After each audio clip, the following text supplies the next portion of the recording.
एक दिन मिट्ठू महाराज ने सब पक्षियों को जमा किया होता है और वे उनसे कहते हैं, पक्षियों, हमारे जंगल में सूखे का मौसम आ गया है, इसीलिए इन दिनों में भोजन ढूंढने में तुम सब पक्षियों को बहुत ही मुश्किल होगी।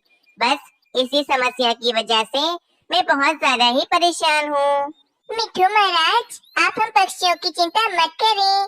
हम पहले की तरह इस बार भी मेहनत करके भोजन ढूंढ लेंगे।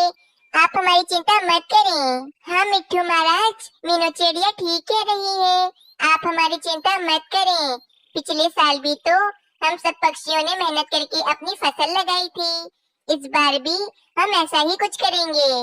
वो तो ठीक है पक्षियों, परंतु मेरी माँ ने बचपन में मुझे एक कहानी सुनाई थी कि बहुत समय पहले पक्षियों के पास एक जादुई प्याला था और इस प्याले में वे जो भी भोजन डालते वे दुगना होकर उन्हें मिलता था।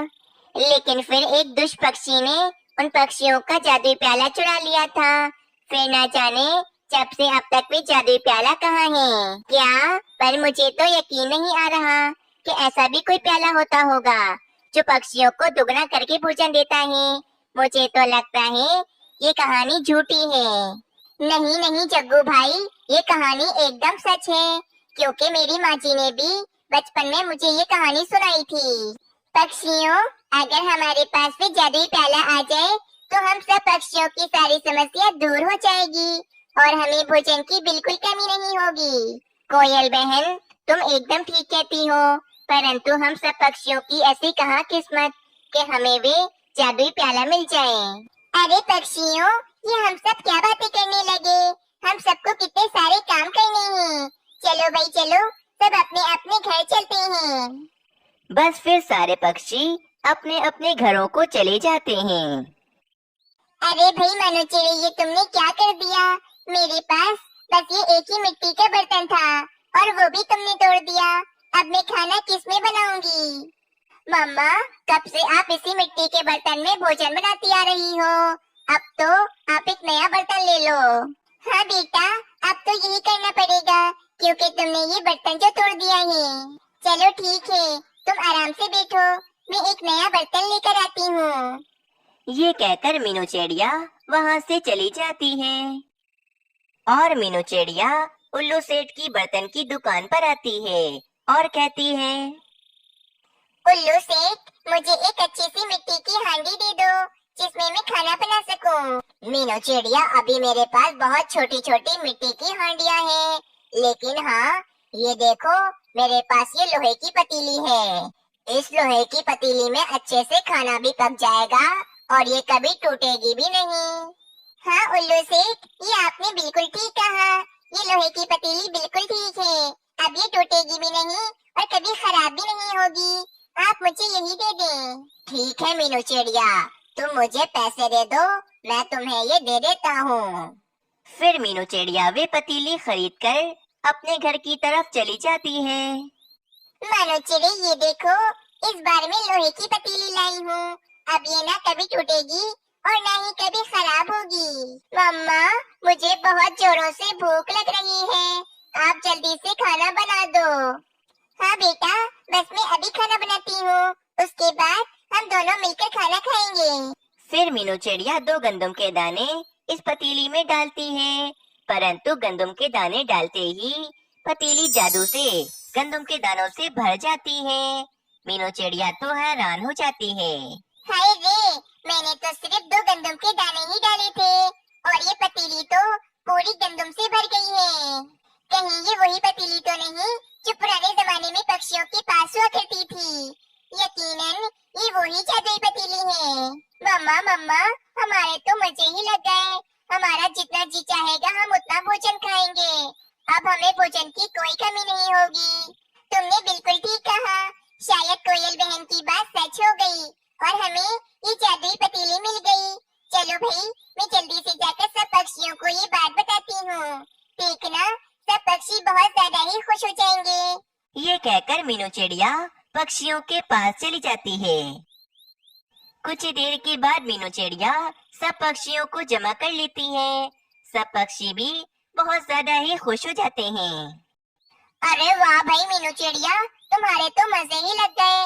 अब तो तुम सबसे ज्यादा अमीर बन जाओगी। हाँ कालू कौवे, तुमने एकदम ठीक कहा। पक्षियों, आप सबको जितना भी भोजन चाहिए आप मुझसे आकर ले जाएं। मैं आपको कभी मना नहीं करूंगी। वाह वाह मीनू चिड़िया, मुझे तुमसे यही उम्मीद थी। तुम बहुत अच्छी हो। देखा मीनू चिड़िया, मेरी बात आखिर सच्ची हो गई और हम पक्षियों को ये जादुई पतीली मिल गई। फिर क्या था, सूखे के मौसम में सभी पक्षी जादुई पतीली के कारण मेहनत करके दाना ढूंढने से बच गए थे। अब सब पक्षी बहुत ज्यादा ही खुश थे। कालू जी, पहले ही मीनू चिड़िया अपनी जादुई पतीली में से सब पक्षियों को ज्यादा भोजन दे रही है, परंतु इन सब में मीनू चिड़िया की इज्जत कितनी ज्यादा बढ़ गई है।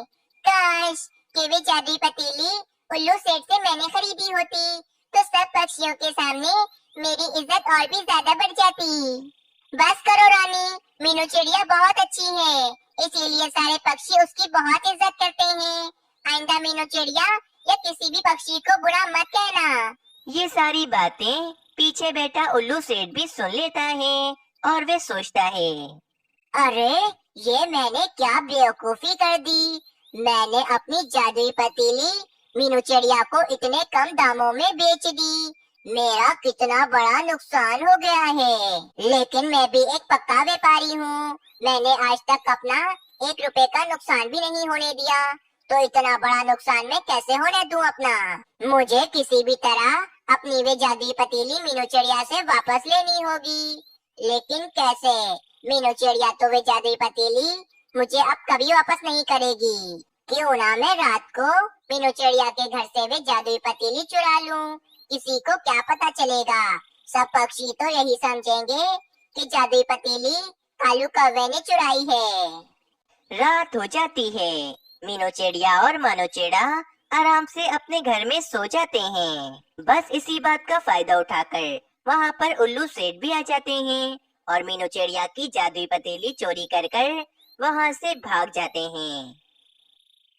अगली सुबह हो जाती है, मीनू चिड़िया काफी ज्यादा परेशान होती है और वे कहती है, न जाने किस दुष्ट पक्षी ने कल रात को मेरी भी जादुई पतीली चोरी कर ली। अब हम पक्षी क्या करेंगे? हमारे पास सिर्फ एक ही भी जादुई पतीली थी, जिससे हमें रोजाना बैठे बैठाए भोजन मिलता था। ये बहुत ही गलत हुआ है मीनू चिड़िया तुम्हारे साथ। कहीं ये चोरी कालू कौवे तुमने तो नहीं की ना? क्योंकि हर बार चोरी तुम ही करते हो। नहीं नहीं पक्षियों, मेरा यकीन करो, मैंने चोरी नहीं की है। चोरी जैसी बुरी आदत तो मैंने कब की छोड़ दी है और मैं अब तक पक्षियों को अपना परिवार समझता हूँ। जग्गू भाई, कालू कौवा ठीक कह रहा है, इसमें कालू कौवे की कोई गलती नहीं है, इसीलिए बिला वजह उस पर इल्जाम मत लगाएं आप। तो फिर मीनू चिड़िया, तुम्हारी भी जादुई पतीली किस पक्षी ने चुराई है? मुझे तो कुछ समझ नहीं आ रहा। दूसरी तरफ उल्लू सेठ बहुत ज्यादा ही खुश होता है और उसकी पत्नी कहती है, पति जी, आपने ये जादुई पतीली चुराकर बहुत ज्यादा अच्छा काम किया है। अब मैं बहुत ज्यादा अमीर हो जाऊंगी। मेरे पास सोने के बड़े बड़े गहने होंगे और तो और मेरा बहुत बड़ा घर भी होगा। हाँ प्रीतम, तुम ठीक कहती हो। देखना, अब हम बहुत ज्यादा ही अमीर हो जाएंगे। पूरे जंगल में सबसे अमीर कहलाएंगे हम। चलो भाई, मैं तुम्हें इस जादुई पतीली का एक जादू दिखाता हूँ। फिर उल्लू सेठ अपना एक कॉइन उस जादुई पतीली में डालता है। देखते ही देखते वे जादुई पतीली पूरी कॉइन से भर जाती है। वाह वाह पति जी, कमाल ही हो गया। क्या कमाल की चीज लाई हैं आप। चलो चलो प्रीतम, जल्दी से ये सारे सिक्के मैं पोटली में भर लेता हूँ। अगर किसी ने देख लिया तो गड़बड़ हो जाएगी। फिर उल्लू सेठ वे सारे कॉइन एक बड़ी सी पोटली में भरकर रख देता है। उल्लू सेठ का बेटा बहुत ज्यादा ही शरारती होता है, इसी कारण वे उस जादुई पतीली में कूद जाता है। बस फिर होना क्या था, वहाँ पर बहुत सारे छोटे उल्लू आ जाते हैं। अरे प्रीतम, ये क्या हो गया? इतने सारे छोटे उल्लू, अब कैसे पता चलेगा कि इसमें से असली बेटा कौन सा है हमारा? पति जी, आप जल्दी से इस जादू का तोड़ कर दें, ताकि हमें पता तो चले कि हमारा असली बेटा आखिर कौन है। अरे मुझे इस जादू का तोड़ नहीं आता, मैं तो सिर्फ ये पतीली चुरा कर लाया हूँ। आप एक काम करें, आप फौरन मीनू चिड़िया के पास जाएं। क्या पता मीनू चिड़िया को पता हो कि इस जादू का तोड़ कैसे करते हैं। हाँ तुम ठीक कह रही हो, मैं अभी मीनू चिड़िया के पास जाता हूँ। ये कहकर उल्लू सेठ फौरन मीनू चिड़िया के पास चला जाता है। बहुत अच्छा हुआ तुम्हारे साथ उल्लू सेठ, ये सब तुम्हें चोरी करने की सजा मिल रही है। मीनू चिड़िया मुझे माफ कर दो, मुझे मेरा असली बेटा चाहिए। तुम मुझे किसी भी तरह जादू का तोड़ बता दो। देखो भाई, इस जादू का तोड़ तो मुझे भी नहीं पता है, लेकिन हाँ शायद इसके बारे में मिट्ठू महाराज को कुछ पता हो। चलो हम उन्हीं के पास चलते हैं। फिर मीनू चिड़िया और उल्लू फौरन मिट्ठू महाराज के पास चले जाते हैं। जादू का तोड़ तो मुझे भी नहीं आता है मीनू चिड़िया, लेकिन हाँ पहले के जमाने में पक्षी जादुई पतीली को ठंडे पानी से नहीं धोते थे। मिट्ठू महाराज, हम अपनी जादुई पतीली को नहर के ठंडे पानी से धोकर देखते हैं, क्या पता उसका जादू खत्म हो जाए। फिर मीनू चिड़िया और उल्लू अपनी जादुई पतीली लेकर फौरन नहर के पास आ जाते हैं और मीनू चिड़िया अपनी जादुई पतीली नहर के पानी में डाल देती है। थोड़ी देर के बाद मीनू चिड़िया वे पतीली नहर के पानी से निकाल लेती है। बस फिर वहाँ पर उल्लू की पत्नी भी आ जाती है और वे कहती है, पति जी ये देखें, हमारा असली बेटा हमें मिल गया है। न जाने बाकी सारे उल्लू कहाँ गायब हो गए। मीनू चिड़िया तुम्हारा बहुत बहुत शुक्रिया कि तुमने मेरी मदद की, लेकिन उल्लू सेठ, अब ये जादुई पतीली सिर्फ एक आम पतीली है, क्योंकि पानी से धोने के कारण इस पतीली का सारा जादू खत्म हो गया है। न जाने अब हम पक्षियों को भोजन कहाँ से मिलेगा। मीनू चिड़िया तुम बिल्कुल भी चिंता मत करो, मेरा अपना गंदम का खेत है। जिस पक्षी को जितना भोजन चाहिए वो मुझसे आकर ले जाए, मैं कभी मना नहीं करूँगा। इस तरह उल्लू सेठ को भी अपनी लालच की सजा मिल जाती है और सब कुछ ठीक हो जाता है।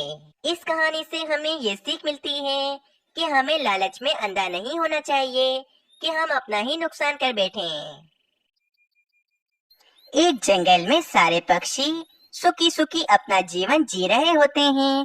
इस जंगल में चीलों का भी नामो निशान नहीं था। सब पक्षी सुकून से अपनी जिंदगी गुजार रहे होते हैं। शुक्र है भाई कि हमारे जंगल में चीलें नहीं हैं, वरना तो वे हमें बहुत नुकसान पहुंचा देती। अरे कालू कौवे, वो देखो अपने पीछे, तुम्हारे पीछे एक चील आ रही है। तुम्हारी काली जबान जो बोलते हो सच हो जाता है। अरे रुको तोते, मैं इस चील को हमारे जंगल में नहीं रहने दूंगी। वे चील पक्षियों के पास आती है और वे चील कहती है, मेरा नाम बाजू चील है और मैं इस जंगल में रहने आई हूँ। बाजू चील, हमारे जंगल में एक भी चील नहीं रहती है और तुम भी हमारे जंगल में नहीं रह सकती हो। जाओ जाकर किसी गुफा में रहो तुम। नहीं चिड़िया, गुफा में तो भोजन नहीं मिलता और जंगल में तो बड़ी ही आराम से मुझे भोजन मिल जाता है। बाप रे, ये जालिम चील तो अपना पेट भरने के लिए हमारे बच्चों को अपना भोजन बनाएगी। मीनू चिड़िया कुछ करो ना तुम। अरे नहीं नहीं तोते, मैं तुम सब पक्षियों के बच्चों को नहीं खाऊंगी, क्योंकि मैंने हमेशा से ही तुम पक्षियों जैसा भोजन खाया है। मैंने तो आज तक कभी भी किसी भी पक्षी का मांस नहीं खाया है और मुझे पक्षियों का मांस बिल्कुल भी पसंद नहीं है। नहीं नहीं पक्षियों, इस चील की बातों पर बिल्कुल भी यकीन मत करना। ये चीलें बहुत ज्यादा शातिर होती हैं।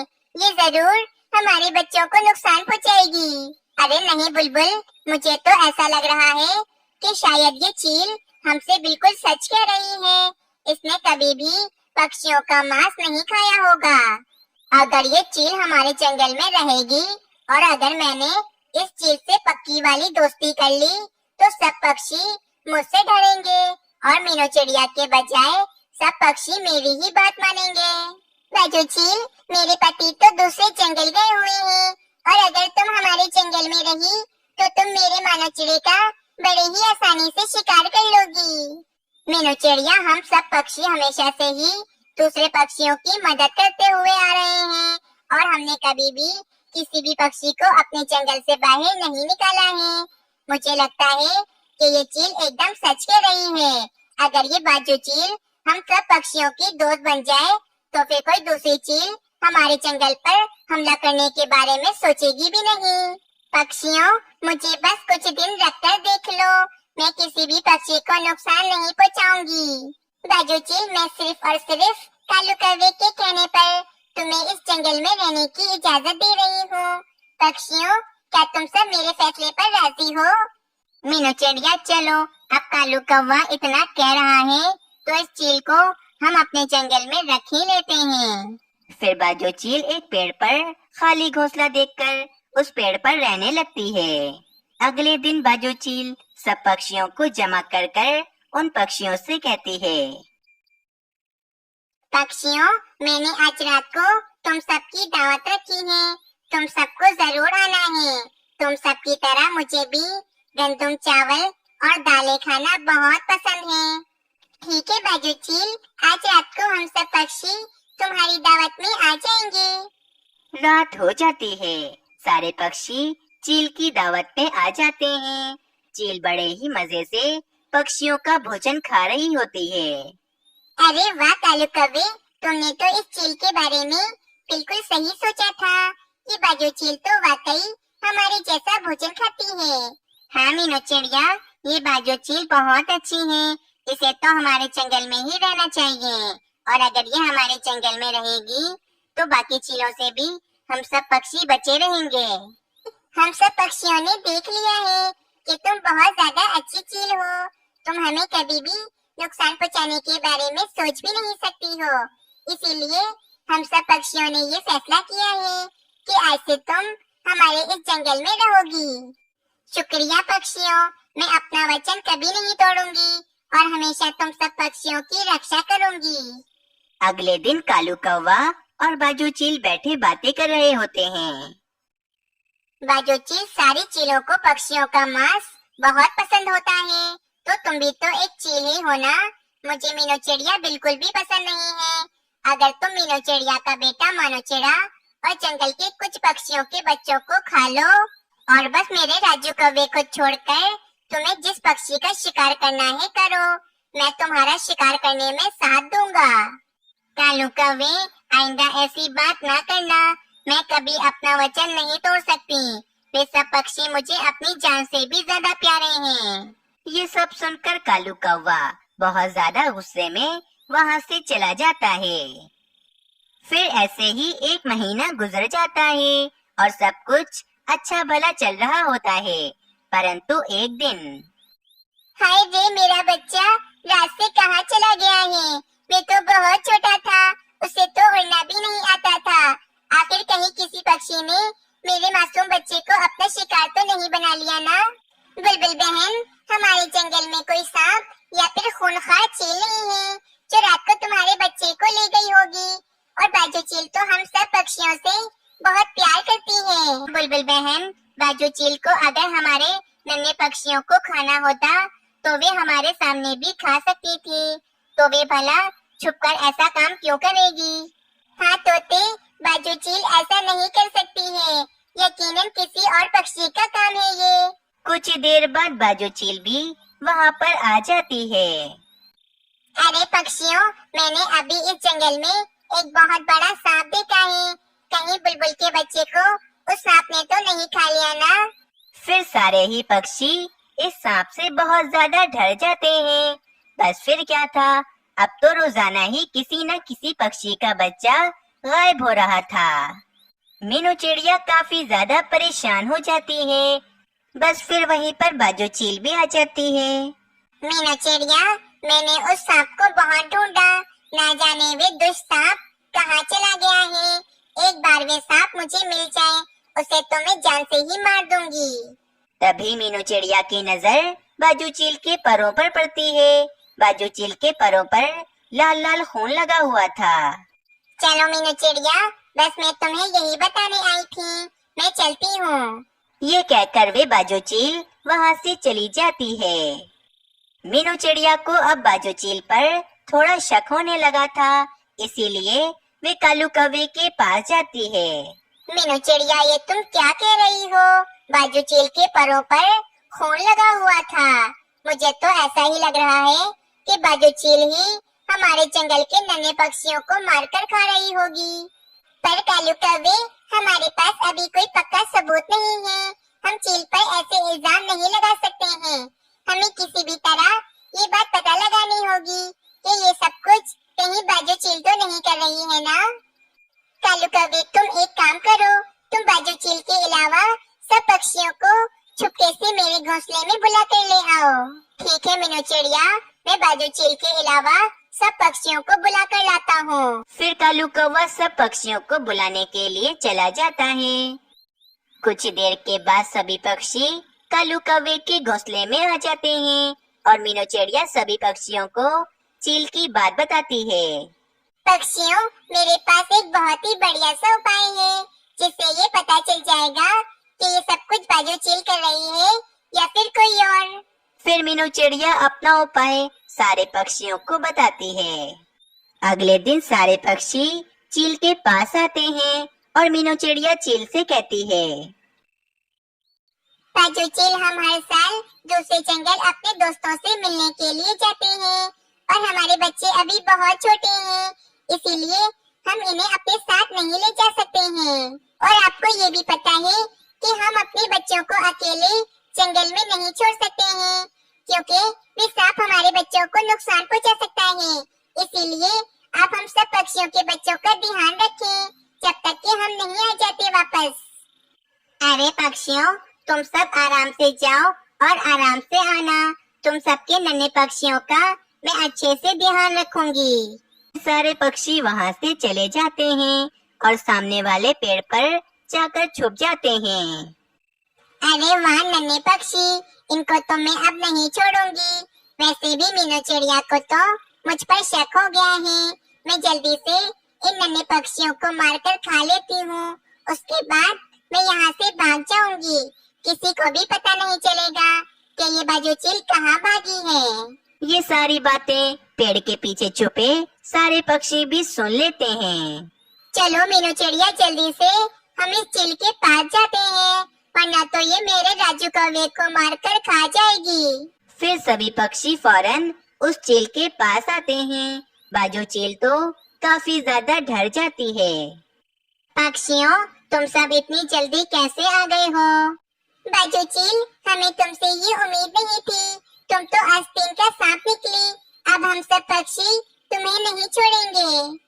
कबूतर, जाओ जाकर एक बड़ा सा जाल लेकर आओ। ठीक है मीनू चिड़िया, मैं अभी बड़ा सा जाल लेकर आता हूँ। इस चील की तो खैर नहीं।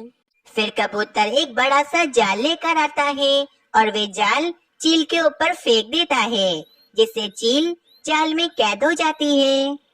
बाजू चील, आज से तुम्हारी यही सजा है कि तुम आज से हमेशा इस जाल में कैद रहोगी।